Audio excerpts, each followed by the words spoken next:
சுதந்திர தினத்தை முன்னிட்டு திருச்சியில் பாஜக இளைஞரணி சார்பில் தடையை மீறி தேசிய கொடியுடன் இருசக்கர வாகன பேரணி நடத்தினர். இந்தியாவின் 78ஆம் ஆண்டு சுதந்திர தின விழாவை தொடர்ந்து 3 நாட்கள் இந்தியா முழுவதும் உற்சாகமாக கொண்டாட மத்திய பாஜக அரசு திட்டமிட்டுள்ளது. அதன்படி திருச்சி மாநகரத்தில் இன்று பாஜக இளைஞரணி சார்பில் மேஜர் சரவணன் நினைவு சதுக்கத்திலிருந்து வரகநேரியில் உள்ள சுதந்திர போராட்ட தியாகி வ.வே.சு. ஐயர் வீடு வரை இருசக்கர வாகனத்தில் பேரணியாக செல்வதற்கு திட்டமிடப்பட்டது. இதற்கு மாநகர காவல்துறை அனுமதி மறுத்துவிட்டது. மேலும் அனுமதியின்றி இருசக்கர வாகனத்தில் வந்தால் இருசக்கர வாகனங்கள் பறிமுதல் செய்யப்பட்டு வழக்குப்பதிவு செய்யப்படும் என்று காவல்துறை சார்பில் எச்சரிக்கை விடுக்கப்பட்டது. இதனால் மேஜர் சரவணன் நினைவு சதுக்கம் உள்ளிட்ட பகுதிகளில் போலீசார் குவிக்கப்பட்டனர். பாஜகவினர் ஒரே இடத்தில் திரள முடியாதபடி போலீசார் தீவிர கண்காணிப்பில் ஈடுபட்டனர். அதையடுத்து திருச்சி மாவட்ட பாஜக அலுவலகத்தில் இருந்து பாஜகவினர் இருசக்கர வாகனத்தில் ஊர்வலமாக கிளம்பினர்.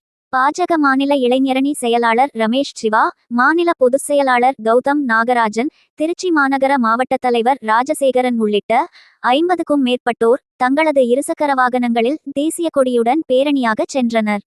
அரசு மருத்துவமனை, மதுரம் மருத்துவமனை, எம்ஜிஆர் சிலை வழியாக இருசக்கர வாகனத்தில் பேரணியாக சென்று மீண்டும் பாஜக அலுவலகத்திற்கு திரும்பினர். திட்டத்தை மாற்றி பாஜகவினர் தங்களது இருசக்கர வாகன பேரணியை நடத்தியதால் இதனை சற்றும் எதிர்பாராத போலீசார் ஏமாற்றமடைந்தனர்.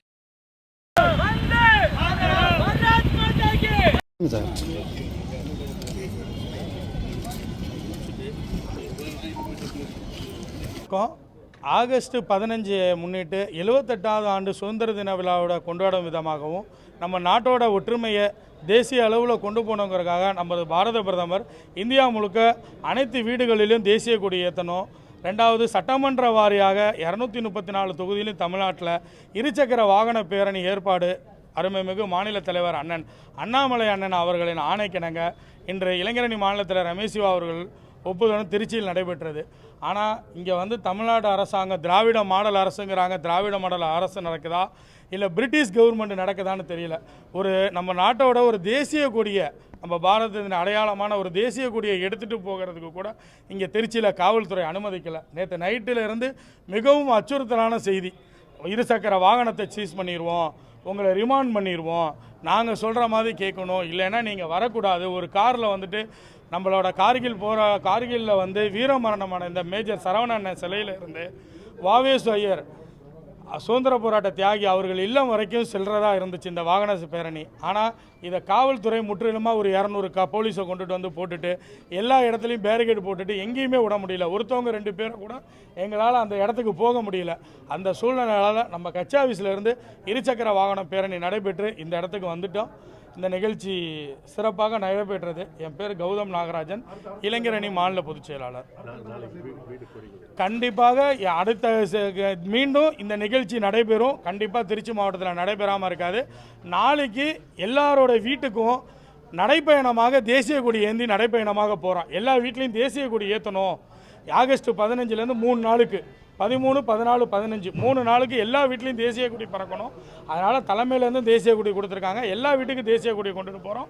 எல்லா வீட்லேயும் தேசிய கொடி ஏற்றி கண்டிப்பாக ஏற்ற சொல்லுவோம். எல்லாரும் நடைபயணமாக தேசிய கொடி ஏந்தி போகிறோம். எந்த தடுப்பு வந்தாலும் அதை மீறி செயல்படுவோங்கிறத இதன் மூலமாக தெரிவித்துக் கொள்கிறோம். நேற்று ஐஏஎஸ் ஏசியை பார்க்கறதுக்காக போனோம், கமிஷனரை பார்க்க போனோம். ஞாயிற்றுக்கிழமை அப்படின்னு உடனே அனுப்பி விட்டுட்டாங்க. அப்புறமேட்டு உதவி ஆணையரை போய் பார்க்க போனோம், மைக் 20 உள்ளவரை. அவரை பார்க்க முடியல, வெளியூர் போயிருக்காரு. நாங்கள் ஏசி ஆஃபீஸுக்கு வர்றதுக்குள்ளே கமிஷனர் ஆஃபீஸ்லேருந்து மைக்கில் அலறாங்க. உடனே பிஜேபி தேசிய கொடி ஏந்தி பேரணி போகிறாங்களாம், உடனடியாக அதை போய் ஸ்டாப் பண்ணுங்கன்னு. வாங்கின பெட்டிஷனை பார்த்தாங்களான்னு கூட தெரியல. இன்றைக்கி தேதி போட்டிருக்கோம், ஆனால் நேற்றே உடனே போலீஸை போட்டு அங்கே அனுப்பிட்டாங்க.